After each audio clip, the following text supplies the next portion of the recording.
झालं, बादशाला एक व्यापारी आला घोड्याचा. म्हणला, महाराज घोड्याचं शिंगरू चांगलं आहे, देखणं घेणार का? घेतो की म्हणला.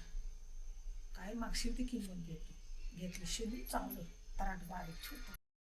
ते शिंगरू घेतलं काय आणि त्या तबेल्यात नेऊन बांधलं तर ते शिंगरूला का नाही एक चांगला सांभाळणारा माणूस त्याच्यावर देखरेखीला ठेवला.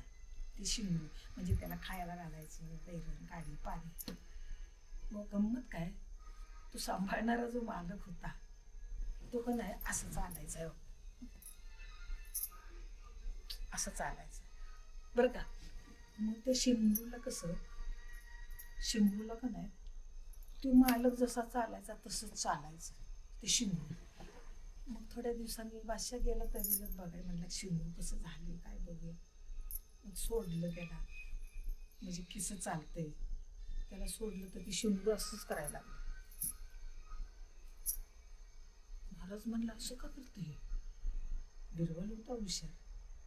महाराज म्हणला, थांबा जरा.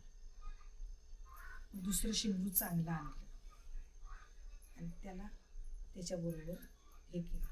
मग ते चांगलं शिंगरू होतं ते जसं चालायला लागलं का नाही तसं ते बी शिंगरू तसंच चालायला लागलं त्या शिंगराबरोबर.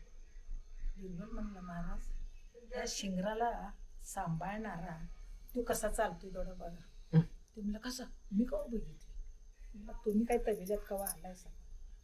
त्याला म्हणलं, ये रे चालून दाखव. मग ते शिंगरू तसंच चालायचं हो.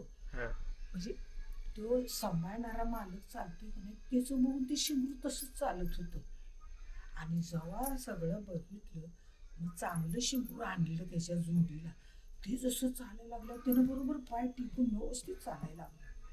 हसून गमलं.